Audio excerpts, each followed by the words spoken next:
নমস্কার, আমাদের YouTube channel গালভরা গপ্পে আপনাদের স্বাগত।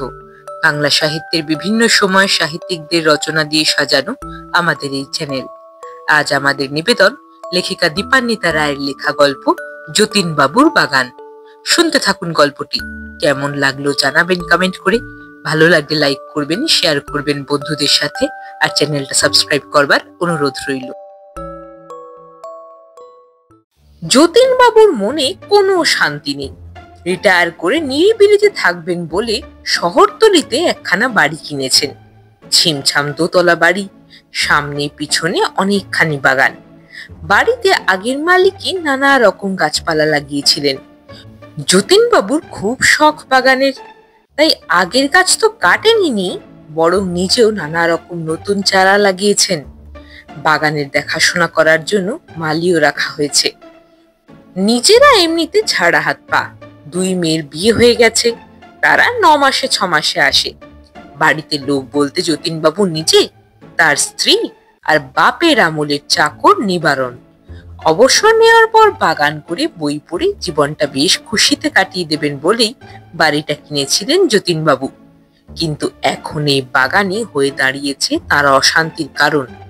পিছনের বাগানে নানা রকম ফলের গাছ, আম, জাম, পেয়ারা, জামরুল, পেঁপে। গাছে প্রচুর ফল হয়, পাকে, কিন্তু তার স্বাদ নেওয়ার সুযোগ যতীন বাবুর খুব একটা হয় না। এই তো কদিন ধরেই দেখছিলেন গাছের পেঁপেটা কমলা রং ধরেছে। ভেবেছিলেন নিবারণকে বলবেন পেড়ে রাখতে, দুপুরে ঘুম থেকে উঠে খাওয়া যাবে। গাছ পাকা পেঁপের স্বাদই আলাদা। কিন্তু নিবারণকে আর বলার সুযোগই হলো না। তার আগেই গাছ থেকে পেঁপে হাওয়া।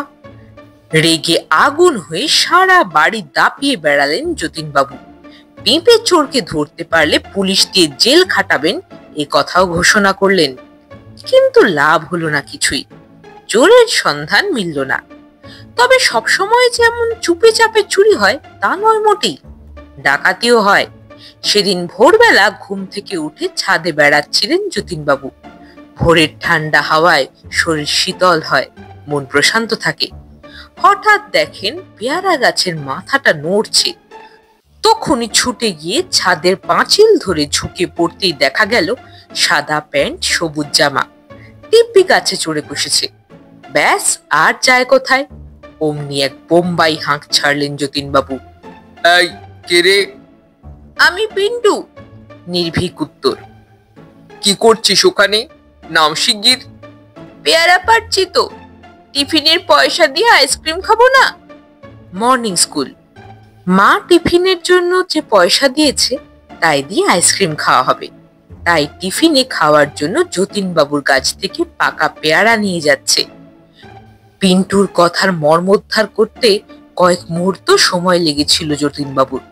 তারপরই রাগে দিক বিদিক জ্ঞান শূন্য হয়ে একটা কিছু ছুঁড়ে মারার চেষ্টায় হাত গিয়ে পড়লো হাঁড়িতে রাখা খোল পচা জলে। ছাদের কলে হাত ধুয়ে কোনো রকমে ছুটতে ছুটতে যতীন বাবু যখন নিচে নামলেন, পিন্টু তখন স্কুলে গিয়ে ক্লাসে বসে পড়েছে।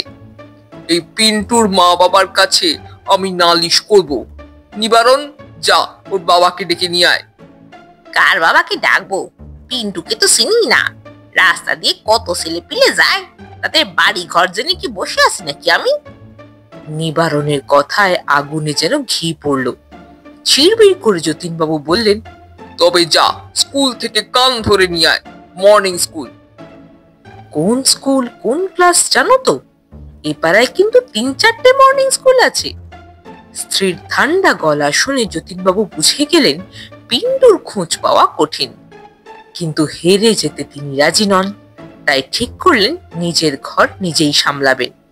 ডাক পড়ল নিবারণের।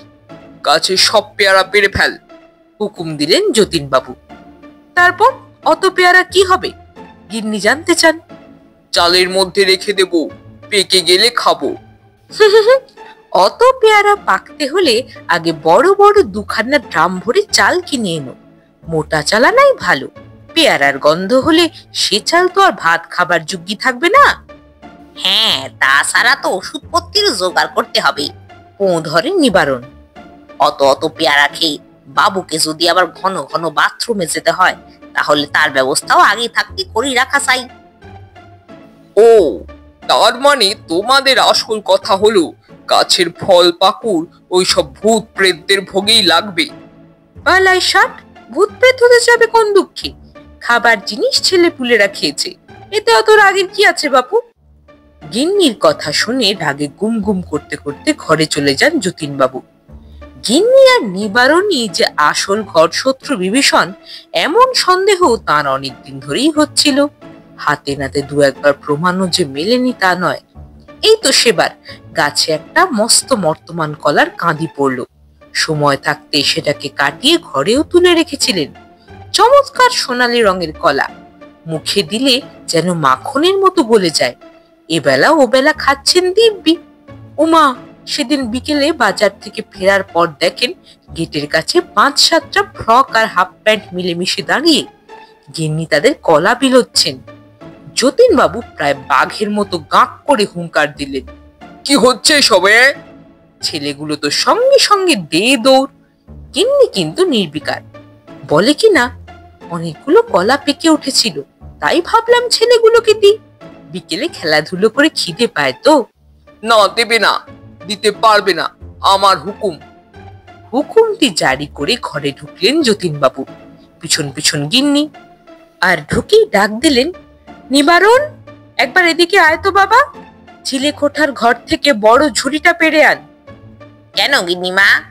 জানতে চাইল নিবারণ। ঝুড়িতে কলাগুলো ভালো করে সাজিয়ে গুছিয়ে রাখ, তোর বাবু সকালে বাজার বসলে মাথায় করে নিয়ে গিয়ে বেঁচে আসবে, না হলে দুদিন বাদে পচা কলার গন্ধে বাড়িতে টেকা যাবে না। হ্যাঁ গা, গাছে তো অনেক জামরুলও হয়েছে, খানিক দিয়ে দেবো ঝুড়িতে গুছিয়ে। এরপরেও গিন্নিকে যদি যতীনবাবুর ঘর শত্রু বিভীষণ মনে হয়, তাহলে নেহাত দোষ দেওয়া যায় না। তবে ইদানিং যতীনবাবুর দুশ্চিন্তাটা খুব বেশি বেড়ে গেছে। সামনেই সরস্বতী পুজো, এদিকে এবার শীতে সারা বাগানে থরে থরে ফুল ফুটেছে। গোলাপ, চন্দ্রমল্লিকা, ডালিয়া, কি নেই সেখানে। ছোট ছোট টব যেন আলো করে আছে। এসব ফুল ঠাকুর পুজোয় লাগে না, তাই বেশ খানিকটা নিশ্চিন্তই ছিলেন। কিন্তু চাঁদা নিতে এসে পাড়ার ছেলেরা যখন বলে বসলো, মেসোমশাই, কয়েকটা টব দেবেন, প্যান্ডেলে সাজাবো, তখন তো যতীনবাবুর চুল খাড়া। সেই মুহূর্তে তাদের দূর দূর করে তাড়িয়ে দিলেন তো ঠিকই, কিন্তু মনের মধ্যে ঢুকলো ভয়। টব শুদ্ধই যদি চুরি করে নিয়ে যায়, তাহলে কি করে আটকাবেন?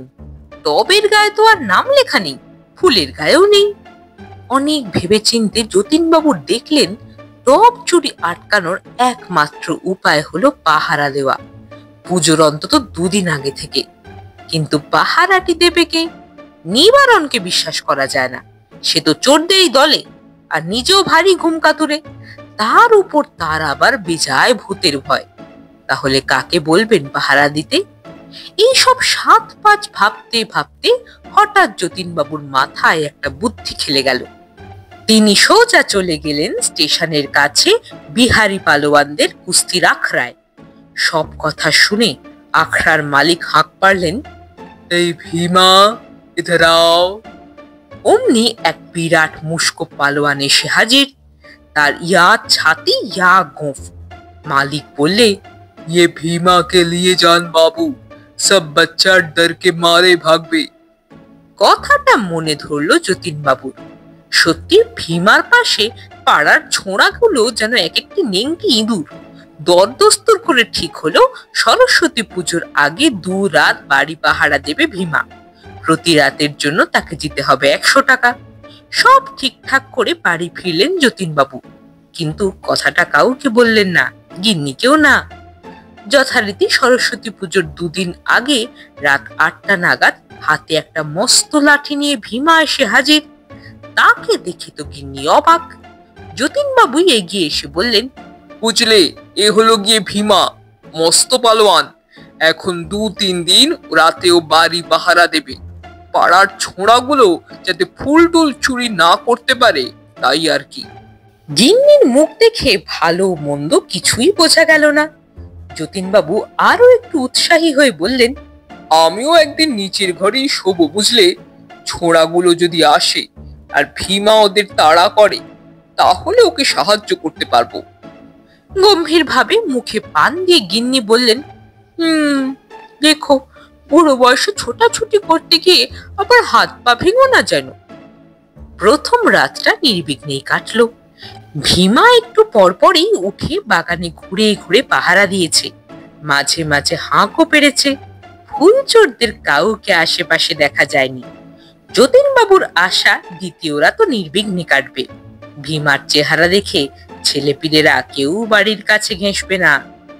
শুক্লা পঞ্চমীর আগের রাত, আকাশে অল্প চাঁদের আলো। মাঘ মাসের শেষের দিক হলেও এখনো ঠান্ডা আছে বেশ। ভীমা তাই একটা মোটা আলোয়ান জড়ি যতীনবাবুর ঘরে ঢোকার সদর দরজার সামনে দুধারে যে সিঁড়ি আছে সেখানে বসেছে। ঠিক ওপরেই দোতলার ঝুল বারান্দা। রাত বাড়ছে, চারপাশ শুনশান। হালকা কুয়াশায় রাস্তার আলোগুলো ঝাপসা। চুপ করে বসে থাকতে থাকতে একটু ঢুলুনি এসেছিল ভীমার। হঠাৎ মনে হলো নাকে কিসে যেন সুরসুরি দিচ্ছে। তক্ষুনি চোখ খুলে তো ভিড়মি যাওয়ার জোগাড়।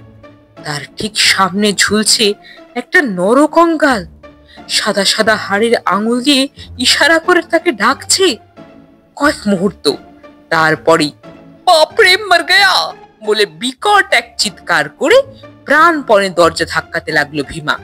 ফুলচোর ধরা পড়েছে ভেবে ছুটে এসে দরজা খুললেন যতীনবাবু। অমনি ভূত ভূত মর গয়া বলে তাকে জাপটে ধরলো ভীমা। ভূত পাছে ঘরে ঢুকে পড়ে এই ভয়ে কোনো রকমে তাকে টেনে সরিয়ে দরজাটা বন্ধ করলেন যতীনবাবু। কিন্তু আলো জ্বালালে যে ভূত পালায় সে কথা মাথায় এলো না। তাই অন্ধকারেই দুজনে দাঁড়িয়ে দাঁড়িয়ে প্রাণপণে চেঁচাতে লাগলেন, যতক্ষণ না নিবারণ এসে সুইচ টিপল। ভীমা আর কিছুতেই বাইরে যেতে রাজি হলো না। বাড়িতে যে ভূত আছে সে কথা বাবু আগে বলেননি বলে মহা রাগমাগও করতে লাগলো। শেষ পর্যন্ত যতীনবাবুর ঘরের মেঝেতে একটা শতরঞ্চি বিছিয়ে তার উপর কম্বল পেতে দিল নিবারণ।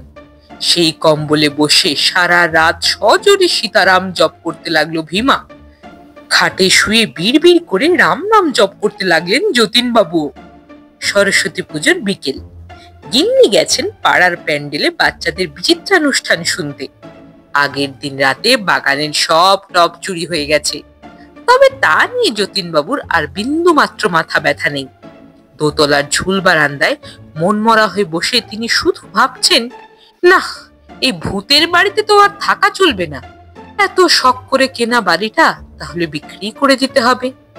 এমন সময় নজরে পড়ল বারান্দার রেলিং এ জড়িয়ে আছে খানিকটা কালো সুতো। কিরকম একটা সন্দেহ হলো যতীনবাবুর। উঠে গিয়ে গিন্নির ঘরটা খুঁজতে লাগলেন। বেশিক্ষণ খুঁজতে হলো না। আলমারির পিছনটা হাতড়াতেই বেরিয়ে এলো কালো চার্ট পেপারের ওপর সাদা পোস্টার কালারে আঁকা নরকঙ্কাল। পিছনে ঝাঁটার কাঠি লাগানো সরু সরু দুটো হাত দুপাশে ল্যাকপ্যাক করে ঝুলছে।